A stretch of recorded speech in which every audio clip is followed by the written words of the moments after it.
iyang ngalan ipahayag ang kaniyang pagliligtas sa lahat ng panahon. Magsiawit kayo sa Panginoon ng isang bagong awitin. Magsiawit kayo sa Panginoon, buong sandaigdigan. Sa ngalan ng Ama at ng Anak at ng Espiritu Santo, Amen. sumainyo ang Panginoon. At sumaiyo rin. Mga kapatid kay Kristo at mga kadiboto, muli tayo po ay tinipon ng ating Nuestro Padre, Jesus Nazareno, bilang kaanib ng angka ng Diyos. Tinipon niya ang bawat isa sa atin sapagkat mahal niya tayo. Kaya dumulog po tayo sa ating maawaing Panginoon na nagpapatawad ng lubos.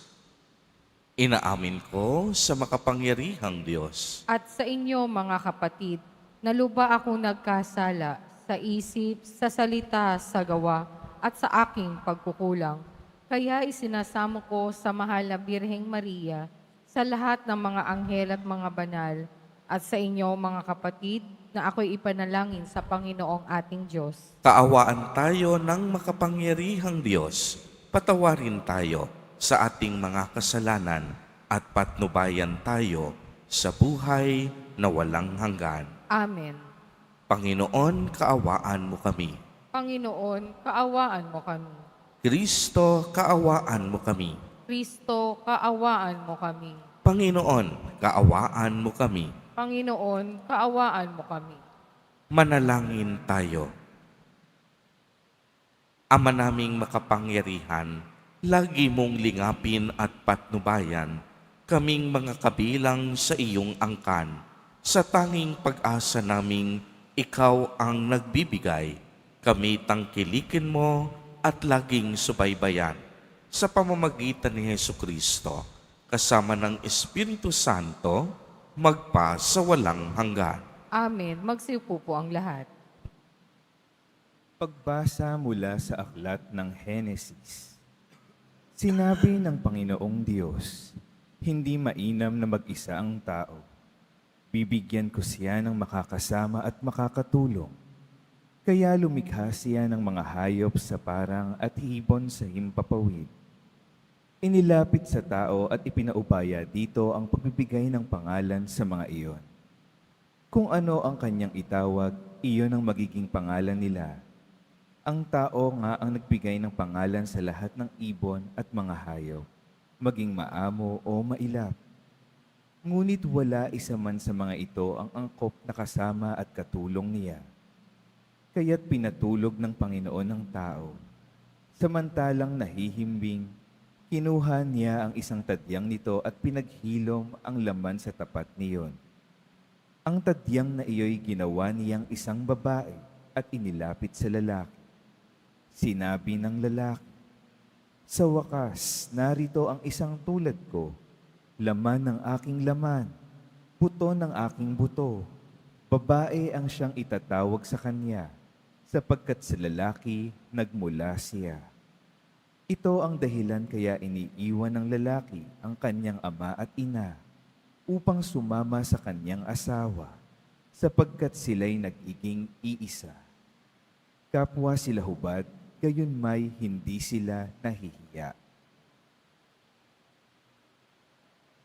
Ang salita ng Diyos. Salamat sa Diyos. Mapalad ang sumusunod na taong may takot sa Diyos. Mapalad ang sumusunod na taong may takot sa Diyos. Mapalad ang bawat tao na sa Diyos ay may takot. Ang maalab na adhikay sumunod sa kanyang utos. Hindi siya magkukulang sa anumang kailangan. Ang buhay ay maligaya't uunlad ang kanyang buhay. Mapalad ang sumusunod na taong may takot sa Diyos. Sa tahanan ng asaway parang ubas na mabunga, bagong tanim na olibo sa may dulang ang anak niya. Mapalad ang sumusunod na taong may takot sa Diyos. Ang sino man kung ang Diyos buong pusong susundin, Buhay niya ay uunlad at laging pagpapalain. Mula sa Siyon, pagpapala nawang ng Diyos ay tanggapin at makita habang buhay pag-unlad ng Jerusalem. Mapalad ang sumusunod na taong may takot sa Diyos. Magsitayo po ang lahat.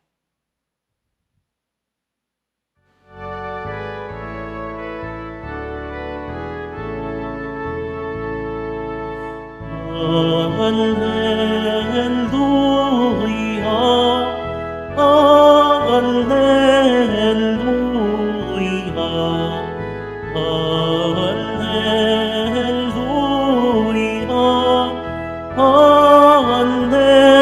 Alleluia.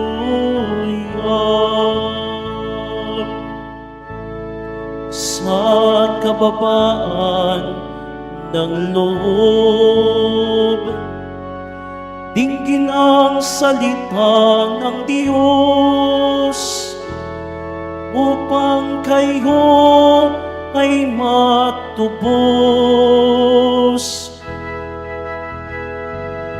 Alleluia, Alleluia, Alleluia,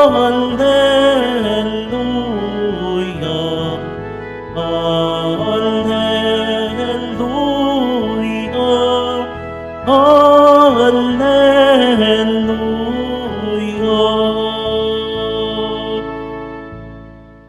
Sumainyo ang Panginoon. At sumaiyo rin. Ang mabuting balita ng Panginoon ayon kay San Marcos. Papuri sa iyo, Panginoon. Noong panahong iyon, nagtungo si Jesus sa lupain ng Tiro at tumuloy sa isang bahay doon. Ayaw sana niyang malaman ninuman na naroon siya, subalit gayon ang nangyari. Ang pagdating niya'y nabalitaan ng isang inang may maliit na anak na babaeng inaalihan ng masamang espiritu. Pumunta siya agad kay Jesus at nagpatira pa sa kaniyang harapan. Ang babaeng ito'y hintil, tubo sa Seraphinica. Ipinamanhik niya kay Jesus na palayasin ang demonyo na nasa kaniyang anak. Ngunit sinabi ni Jesus, kailangang busugin muna ang mga anak. Hindi dapat kunin ang pagkain ng mga anak upang ihagis sa mga tuta. Tunay nga po, Panginoon, tugon ng babae. Ngunit ang mga tuta mang nasa ilalim ng hapag ay naninimot ng mga mumong nalalaglag ng mga anak. Kaya't sinabi sa kanya ni Jesus, dahil sa sinabi mo, maaari ka nang umuwi. Iniwan na ng demonyo ang iyong anak. Umuwi ang babae at naratnan niya sa higaan ang bata. Iniwan na nga ng demonyo. Ang mabuting balita ng Panginoon. Pinupuri ka namin, Panginoong Heso Kristo. Magsiupo po ang lahat. Magandang umaga po sa inyong lahat, mga kapatid kay Kristo. Sa lahat po ng ating mga taga-subaybay sa iba't ibang online platforms at sa lahat ng ating mga kadiboto sa iba't ibang panig ng Pilipinas at maging sa buong mundo kung saan tayo ay naaabot ngayon ng ating live streaming. Mapayapang umaga din po sa inyong lahat. Purihin at dakilain natin ang ating Panginoon, ang mahal na poong Jesus Nazareno. Mga kapatid kay Kristo at mga kadiboto, malugod po namin kayong tinatanggap sa Basilica Minor at Pambansang Dambana ni Jesus Nazareno. Maliwanag po nating narinig sa ating ebanghelyo sa araw na ito ang isang babaeng taga Seraphinica. Ibig sabihin, isang Griego na nagsumamo kay Jesus upang pagalingin ang kaniyang anak na babae habang ito ay pinahihirapan ng isang demonyo. Ang babaeng lumapit kay Jesus ay hindi isang Hudyo. Sa makatuwid, siya ay isang hintil. At kung siya ay hintil, itinuturing siyang isang pagano.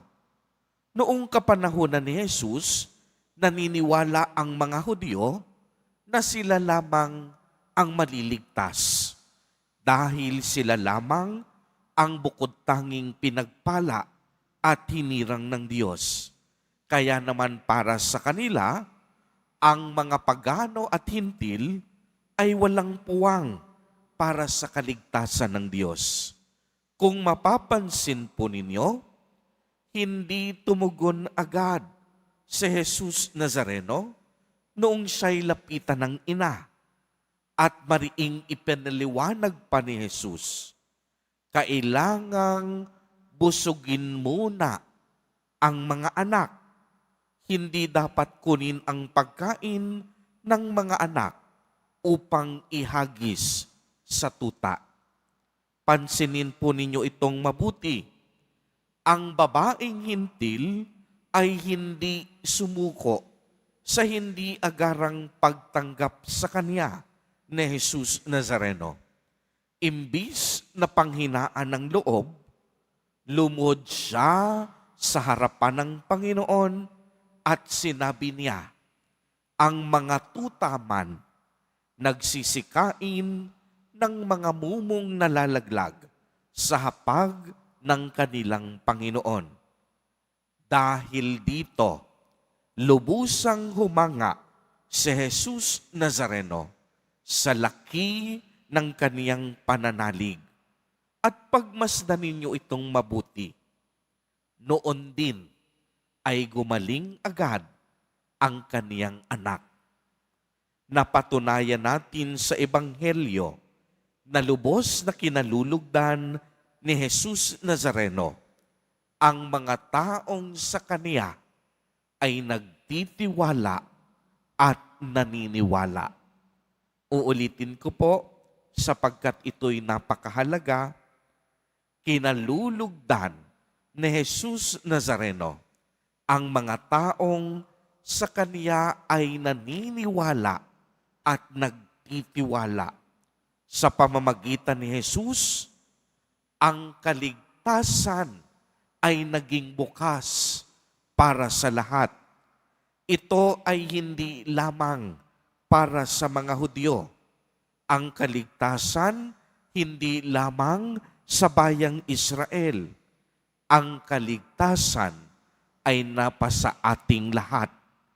Ibig sabihin, mayaman man o mahirap, Hudyo man o hintil, Kristiyano man o ibang relihiyon, lahat ay may puwang sa kaligtasang kaloob ng Diyos, sapagkat hindi nais ng Diyos na may nahuhuli. Hindi niya gusto na may naiiwan. Ang hangad ng Diyos, tayong lahat sama-samang makarating sa langit, kaya't pagkakaisa ang nais ng Diyos at hindi pagkakawatak-watak. Sa araw na ito, mga kapatid kay Kristo, ipinapaalala sa atin ng Ebanghelyo na darating ang Panginoon kagaya ng babaeng hintil na susubukin din tayo sa ating pananampalataya. Susubukin nito hindi upang ubusin ang ating pag-asa at lakas, kung hindi upang palakasin pang lalo ang ating pagkapit sa Diyos. Wala pong pananampalatayang madali. Ang tunay na pananampalataya ay kayang pagtagumpayan ang anumang hamon at pagsubok ng panahon. Ang tunay na pananampalataya hindi basta-basta sumusuko. Ang tunay na sumasampalataya, tanging sa Diyos, naniniwala at nagtitiwala Amen. Purihin at dakilain natin ang ating Panginoon, ang mahal na poong Jesus Nazareno.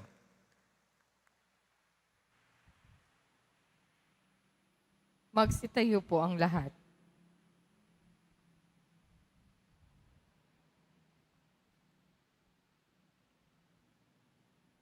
Minamahal kong mga kapatid, binuwag ni Hesukristo ang pader na naghihiwalay sa mga Hudyo at Hintil bilang isang sambayanan ng iisa, bago at walang hanggang tipan.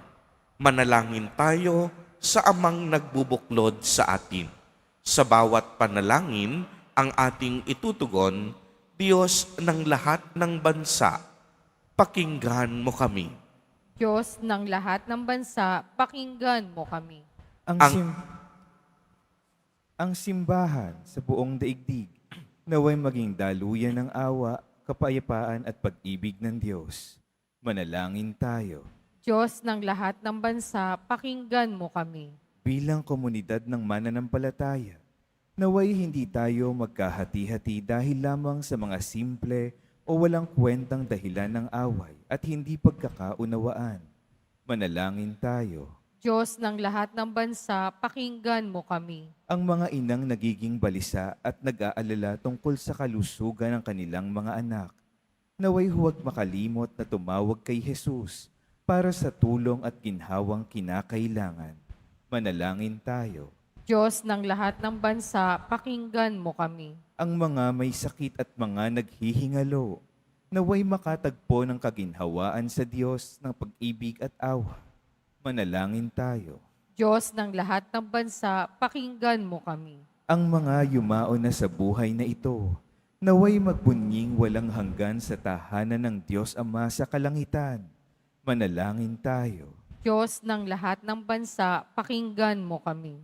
Sa ilang sandali ng katahimikan, ating ipanalangin ang iba pang mga pangangailangan ng ating pamayanan, gayon din ang mga intensyon na inialay sa ating misa sa araw na ito, at isama rin natin ang ating mga pansariling kahilingan.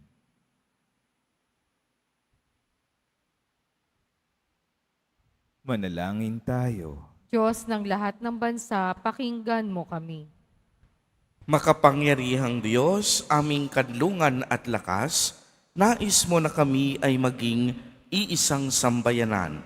Maging bukas nawa ang aming kalooban sa pangangailangan ng iba. Hinihiling namin ito sa pamamagitan ni Kristo na aming Panginoon. Amen. Magsiupo po ang lahat.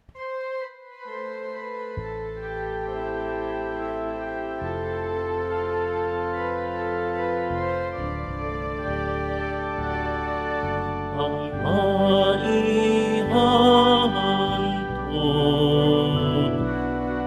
sa iyo, Panginoon, ay tinapay at alak mula sa iyong kamay. Sa iyong kabutihan, aming iaalay ang tinapay at alak sa gisat ng aming buhay.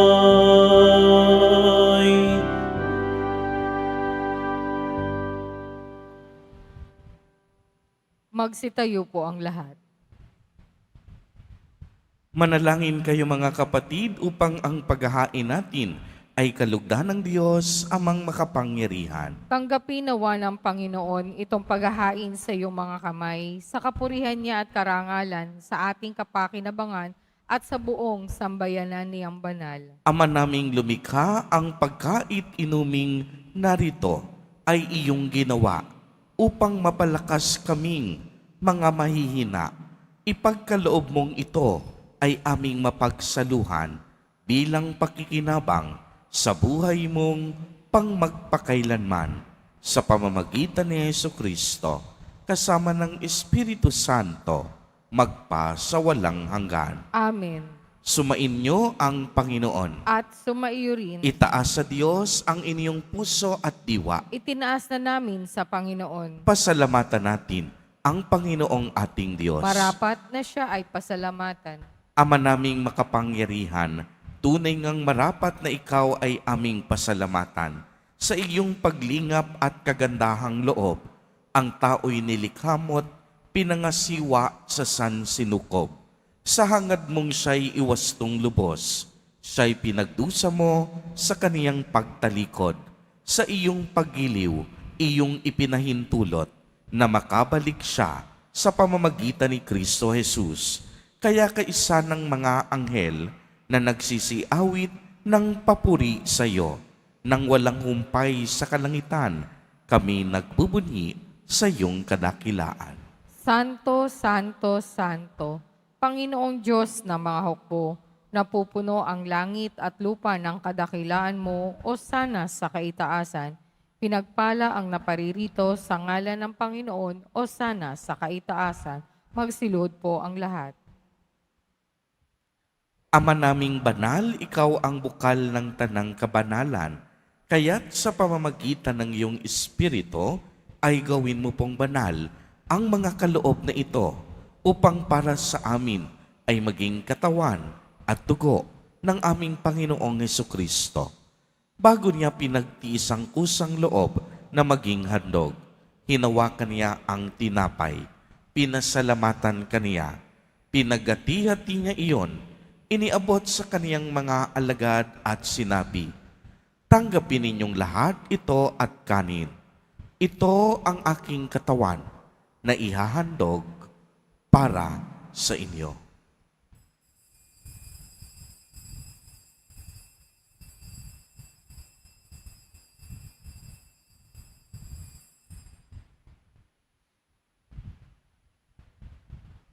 Gayon din naman noong matapos ang hapunan, hinawakan niya ang kalis. Muli kanyang pinasalamatan.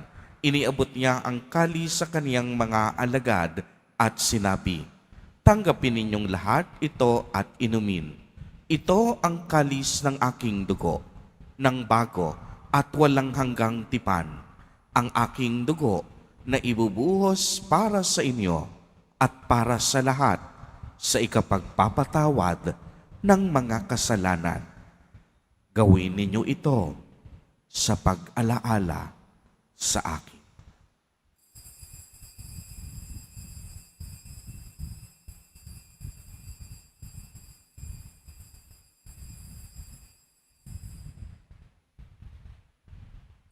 Magsitayo po ang lahat. Ang misteryo ng pananampalataya. Si Kristo'y namatay, si Kristo'y nabuhay, si Kristo'y babalik sa wakas ng panahon. Ama, ginagawa po namin ngayon ang pag-alaala sa pagkamatay at muling pagkabuhay ng iyong anak. Kaya't iniaalay namin sa iyo ang tinapay na nagbibigay buhay at ang kalis na nagkakaloob ng kaligtasan. Kami po'y nagpapasalamat dahil kami iyong minarapat na tumayo sa harap mo para maglingkod sa iyo. Isinasamo namin na kaming magsasalo-salo sa katawan at dugo ni Kristo ay mabuklod sa pagkakaisa sa pamamagitan ng Espiritu Santo. Ama, lingapin mo po ang iyong simbahang laganap sa buong daigdig. Puspusin mo kami sa pag-ibig kay isa ni Francisco na aming Santo Papa at ni Jose na aming Obispo at ng Tanang Kaparian. Alalahanin mo rin ang mga kapatid naming nahimlay nang may pag-asang sila'y muling mabubuhay. Gayon din ang lahat ng mga pumanaw. Kaawaan mo sila at patuloyin sa iyong kaliwanagan. Kaawaan mo at pagindapatin kaming lahat na makasalo sa iyong buhay na walang wakas. Kaisa ng mahal na Birheng Maria na ina ng Diyos, ng kabiyak ng puso niyang si San Jose, kaisa ng mga apostol at ng lahat ng mga banal na namuhay dito sa daigdig ng kalugod-lugod sa iyo, maipagdiwang nawa namin ang pagpupuri sa ikararangal mo sa pamamagitan ng iyong anak na aming Panginoong Hesukristo. Sa pamamagitan ni Kristo, kasama niya at sa Kanya, ang lahat ng parangal at papuri ay sa iyo, Diyos amang makapangyarihan, kasama ng Espiritu Santo, magpa sa walang hanggan. Amen. Sa tagubilin ng mga nakagagaling na utos at turo ni Jesus na Panginoon natin at Diyos, ipahayag po natin ng lakas loob. Ama namin, sumasalangit ka. Sambahin ang ngalan mo, mapasa amin ang kaharian mo. Sundin ang loob mo dito sa lupa para nang sa langit.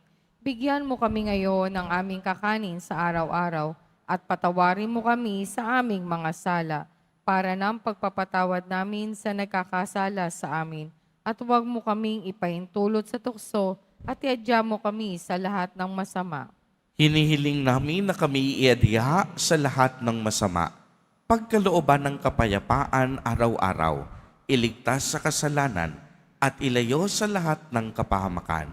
Samantalang aming pinananabikan ang dakilang araw ng pagpapahayag ng tagapagligtas naming si Hesukristo. Sapagkat iyo ang kaharian at ang kapangyarihan at ang kapurihan magpakailanman. Amen. Panginoong Hesukristo, sinabi mo sa iyong mga apostol, kapayapaan ang iniiwan ko sa inyo. Ang aking kapayapaan ang ibinibigay ko sa inyo. Tunghayan mo ang aming pananampalataya at huwag ang aming mga pagkakasala. Pagkalooban mo po kami ng kapayapaan at pagkakaisa ayon sa iyong kalooban, kasama ng Espiritu Santo, magpa sa walang hanggan. Amen. Ang kapayapaan ng Panginoon ay laging sumainyo. At sumaiyo rin. Magbigayan po tayo ng kapayapaan sa isa't isa. Kordero ng Diyos na nag-aalis ng mga kasalanan ng sanlibutan, maawa ka sa amin. Kordero ng Diyos na nag-aalis ng mga kasalanan ng sanlibutan, maawa ka sa amin. Kordero ng Diyos na nag-aalis ng mga kasalanan ng sanlibutan, ipagkaloob mo sa amin ang kapayapaan. Magsiluhod po ang lahat.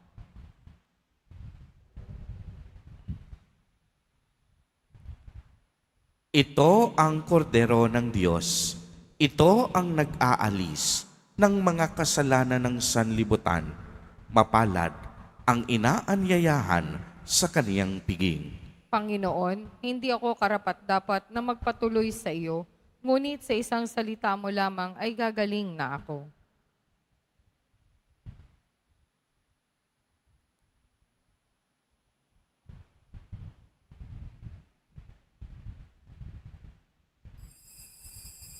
Para sa lahat ng tatanggap ng banal na komunyon, sasagot po tayo ng amin pagkasabi ng pari o ng lay minister ng katawan ni Kristo at isubo agad sa bibig bago umalis sa harapan ng pari o lay minister. Sumunod po tayo.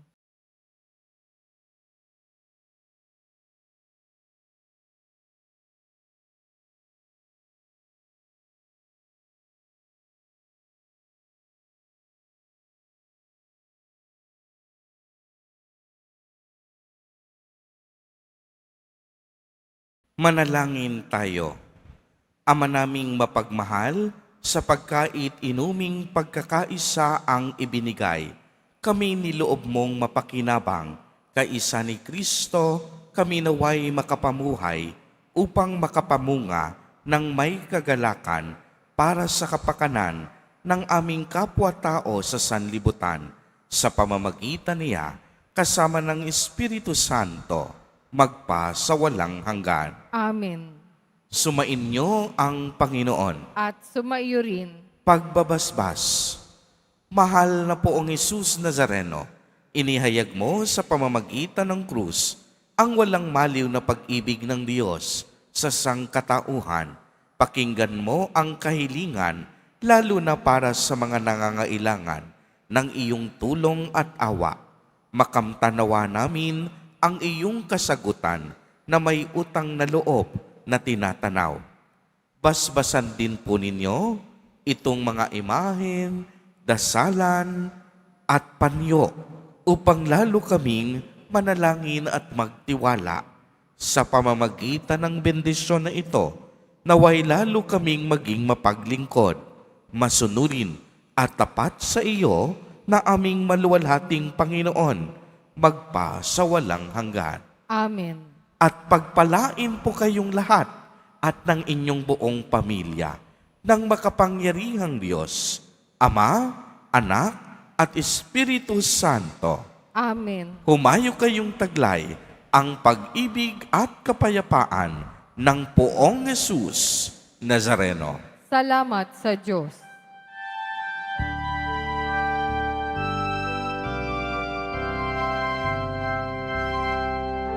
Nuestro Padre Jesus Nazareno, sinasamba ka namin, pinipinpo ka namin, aral mo ang aming buhay at kaligtasan. Nuestro Padre Jesus Nazareno, iligtas mo kami sa kasalanan. Ang krus mong kinamatayan ay sagisag ng aming kaligtasan. Nuestro Padre Jesus Nazareno, dinarangal ka namin. Nuestro Padre Jesus Nazareno, nilulwalhati ka namin. Nuestro Padre Jesus Nazareno, dinarangal ka namin. Nuestro Padre Jesus Nazareno, nilulwalhati ka namin.